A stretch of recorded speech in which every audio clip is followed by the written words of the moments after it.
전쟁에는 이처럼 눈앞에서 펼쳐지는, 눈앞에서 일어나는 전쟁만 있는 게 아니라는 것이에요. 아니, 그보다 더 처절하고 더 무서운 전쟁이 보이지 않는 세계 속에서 벌어지고 있습니다. 사도 바울은 에베소서 6장을 통해서 이 같은 사실을 우리에게 알려줍니다. 그렇다면 과연 사도 바울이 말하는 눈에 보이지 않는 영적 전쟁의 실체는 무엇이고, 우리는 그러한 전쟁에서 어떻게 해야 2025년 이 한 해를 승리하는 삶으로 살아낼 수 있을지, 우리 다 같이 본문으로 돌아가 살아계신 하나님의 음성 듣게 되기를 간절히 소망합니다.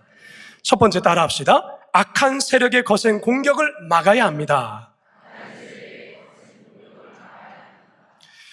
우리가 사는 세상에는요, 보이는 세계와 보이지 않는 세계가 있어요.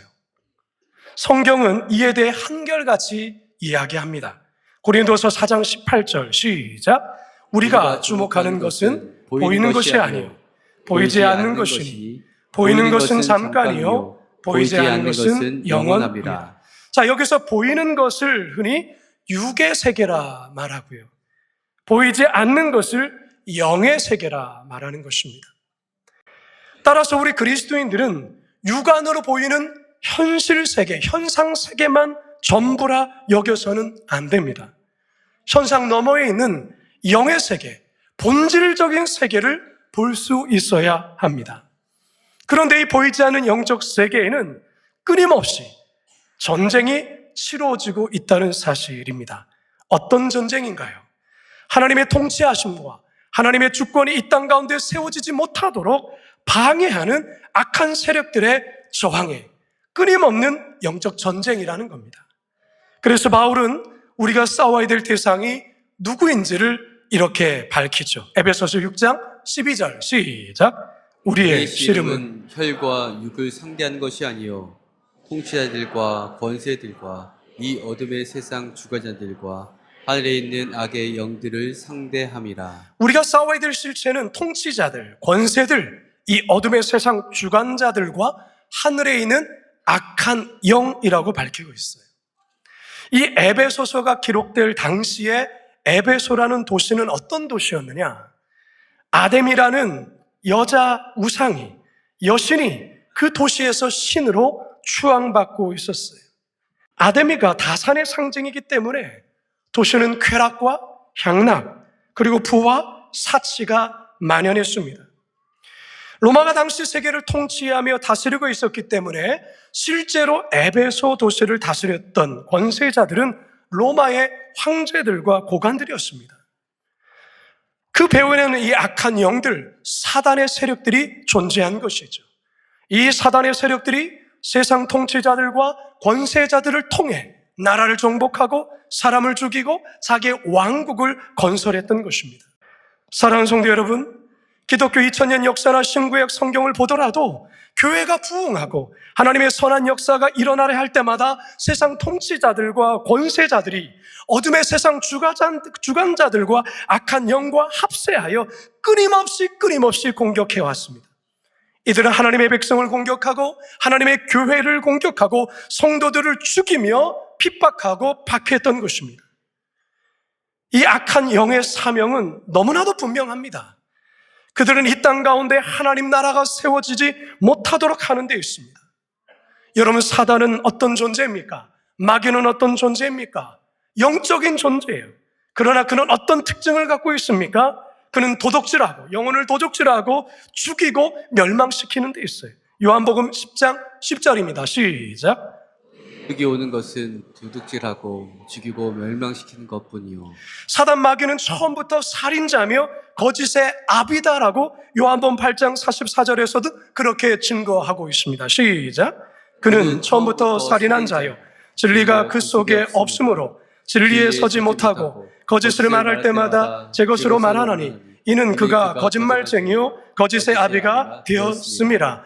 이 악한 마귀는 오늘날에도 여전히 활동하고 있어요. 여전히 역사하고 있어요. 여러분들이 몰라서 그러는 거예요. 보이지 않으니까. 여러분, 마귀도요, 잠자고 있는 교회, 무기력한 교회, 늘 서로 싸우는 교회, 예배가 냉랭한 교회는 안 건드려요. 그런 교회 관심도 없어요. 알아서 그냥 그렇게 가니까. 하지만 늘 깨어있는 기도, 늘 깨어서 기도하려는 교회, 하나님 나라 확장을 위해 선교하려는 교회, 북한 선교를 위해서 애쓰는 교회, 평신도들이 깨어 활달하게 사역하는 교회, 이런 교회를 사단은 항상 예의주시하며 이 모양 저 모양으로 위협하고 영적으로 공격하는 거예요. 여러분 성도들 개개인도 마찬가지입니다. 여러분들이 무늬만의 신앙으로 살아간다면 마귀도 여러분께 시간 쓰지 않아요. 마귀도 별 관심조차 두지 않아요. 알아서 죄 짓고 사니까.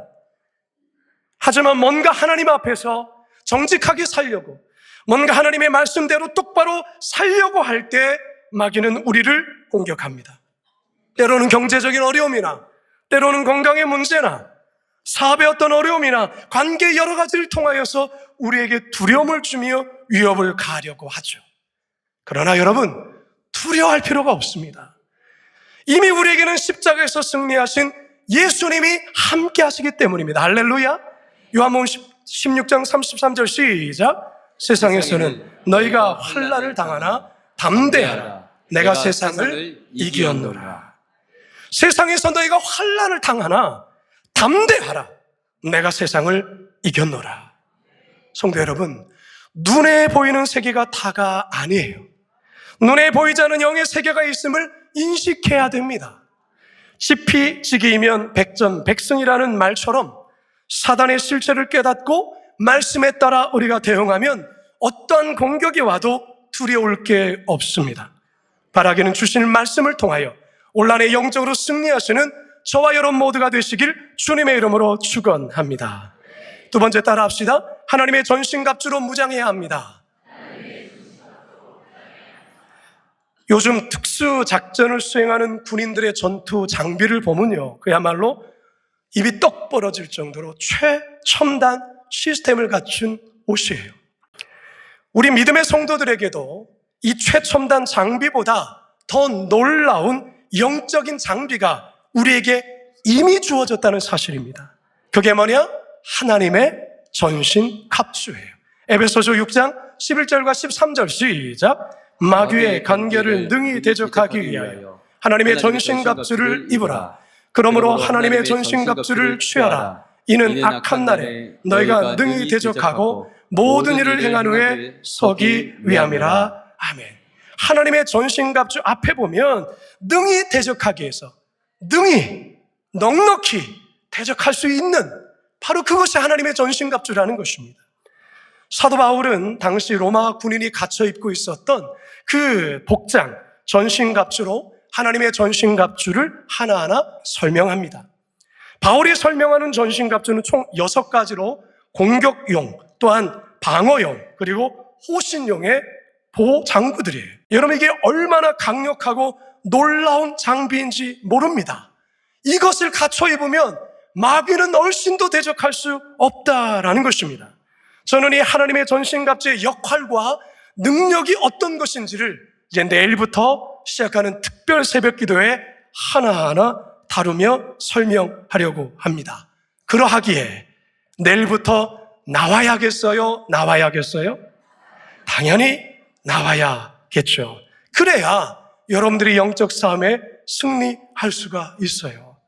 여러분, 내가 죄에 넘어지거나 때론 연약해서 넘어졌다, 여러분 그렇게만 합리화해서는 안 돼요. 이제 설명하겠지만 여러분들이 이 하나님의 전신갑주를 제대로 착용하지 못해서 나타나는 일이에요.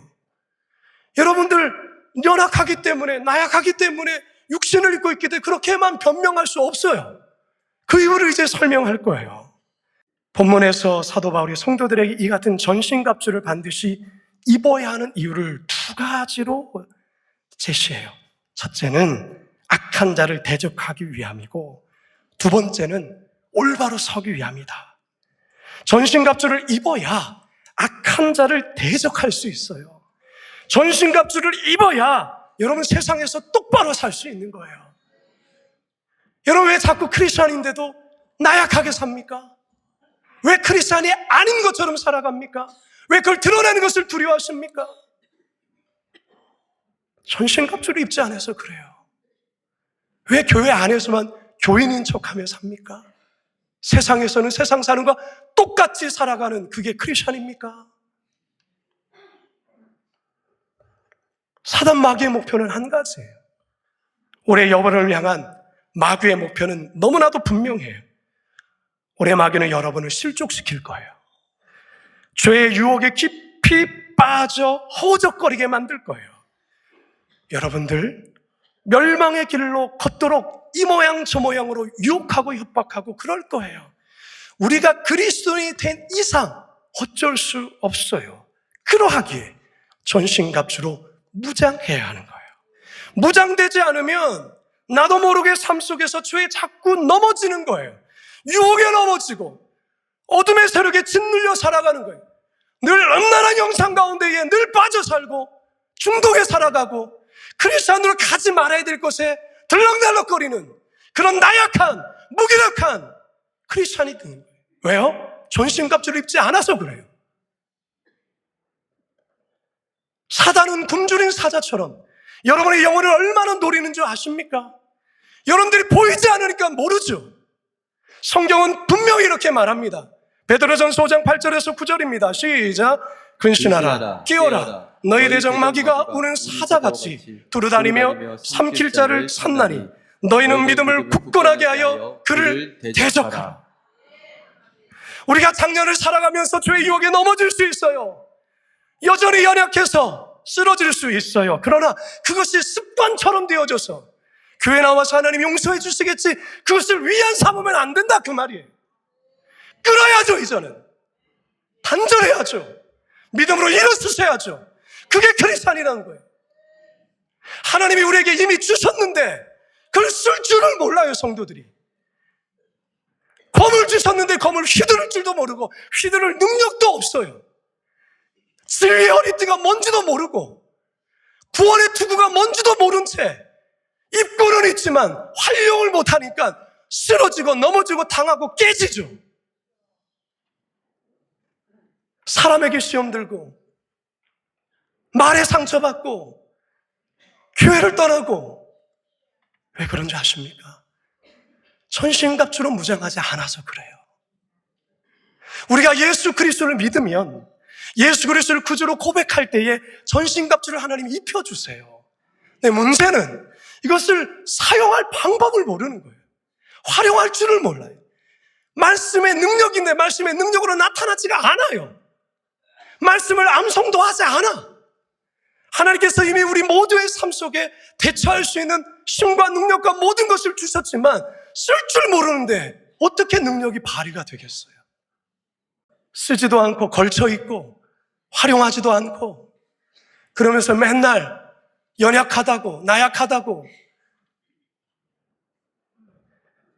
작년까진 그래도 괜찮아요. 그러나 이제는 그러면 안 돼요. 이제는 그러면 안 돼요. 여러분 지금 자신의 하나님의 전신갑주 입고 철저히 무장되어 있는지 이거 점검하셔야 돼요.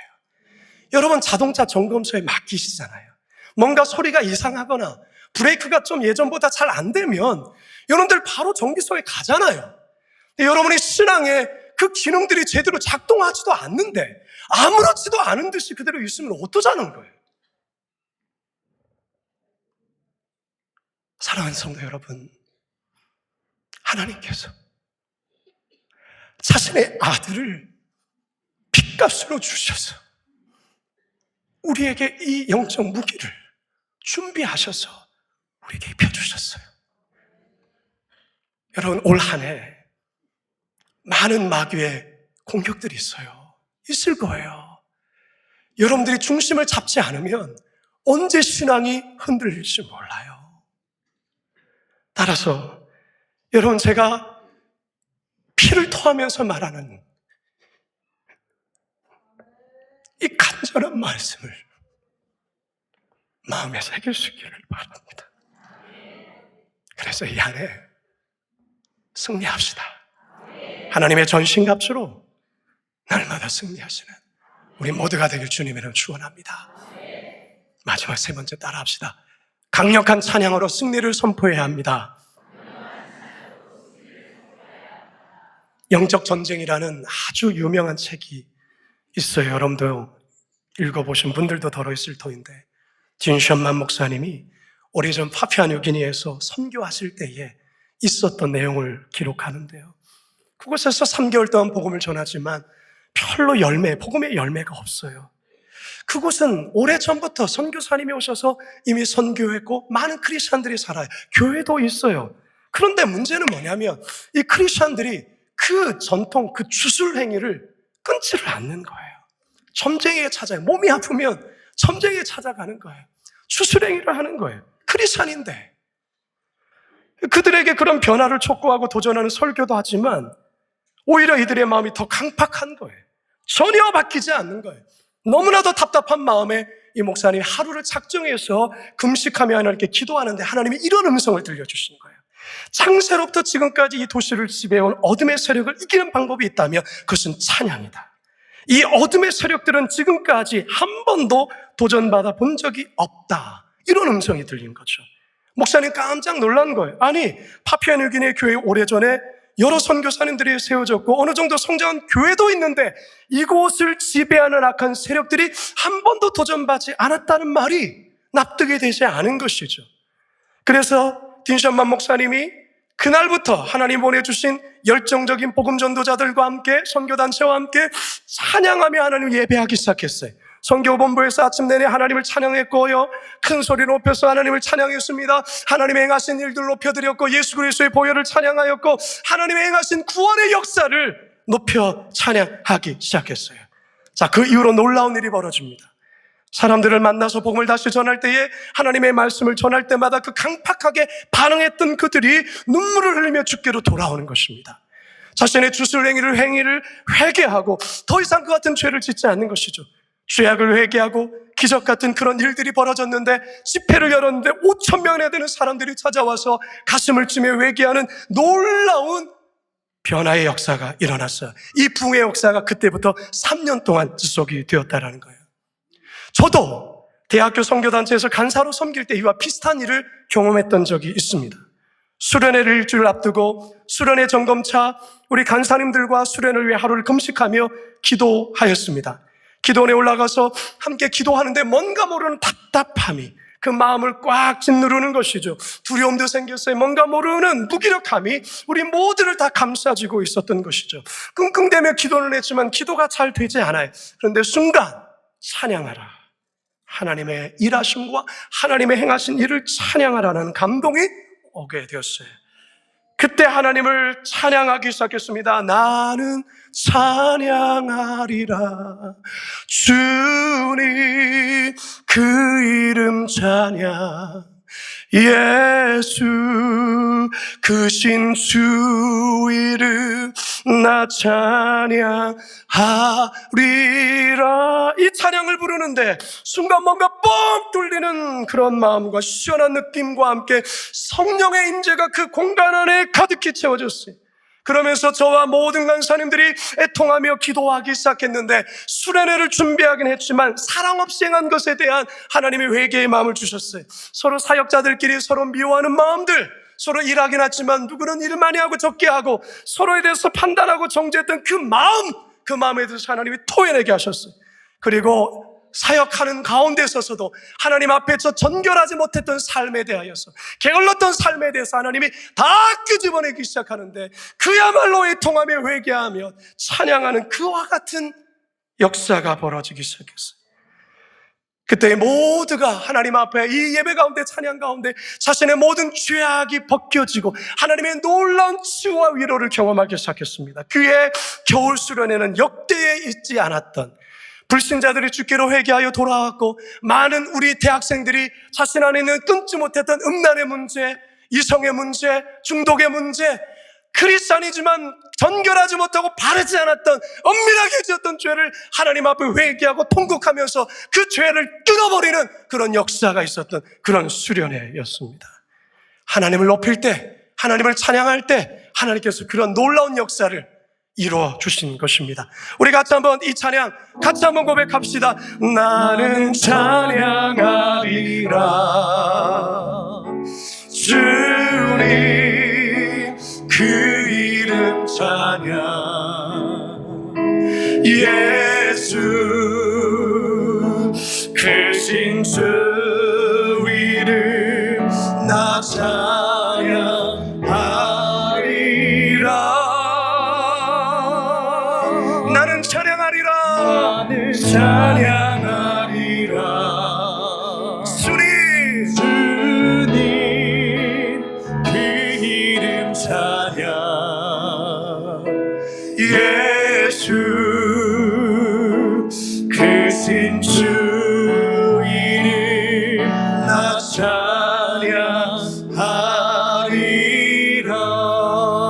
찬양하리라. 이 찬양의 능력에 대해서는 특세기간 금요일 마지막 때 여러분과 더 깊이 나누겠습니다. 찬양은 노래만을 의미하는 게 아니에요. 찬양은 하나님의 일하심을 높이는 거예요. 하나님의 행하신 일을 자랑하는 거예요. 하나님이 어떤 분이신가를 드러내는 것이에요. 그리고 경배하는 거예요. 바로 여기에 강력한 하나님의 임재와 역사가 있게 되는 것입니다. 하나님은 찬양 중에 임하십니다. 찬양은 영적 전쟁에서 철퇴와 같습니다. 찬양 중에 믿음의 선포는 적군에 떨어지는 미사일과도 같습니다. 따라서 우리 성도들이 강력한 찬양으로 하나님의 승리를 선포해야 합니다. 그때 마귀는 한 길로 왔다가 7길로 도망가게 될 줄로 믿습니다. 이제 말씀을 맺습니다. 여러분, 지난 한 해 동안 어떻게 사셨는가? 여러분, 괜찮습니다. 2025년도 그렇게 살지 않으면 됩니다. 근데 어떻게 그렇게 살지 않을 수가 있습니까? 하나님의 전신갑주로 무장해야 합니다. 이거 하나하나 점검하셔야 됩니다. 그리고 그 기능이 무언지를 알고 활용해낼 수가 있어야 됩니다. 그러면 이 안에 여러분의 삶에서, 가정에서, 교회, 직장, 우리가 그리스도의 좋은 군사로 승리하는 삶을 살게 될 줄로 믿습니다. 죄에 끌려다니지 마시고 하나님의 말씀과 이 귀한 말씀, 영적인 무장을 하셔서 여러분 죄를 이기시고 승리하시는 우리 모두가 되시길 주님의 이름으로 축원합니다. 축원합니다. 축원합니다.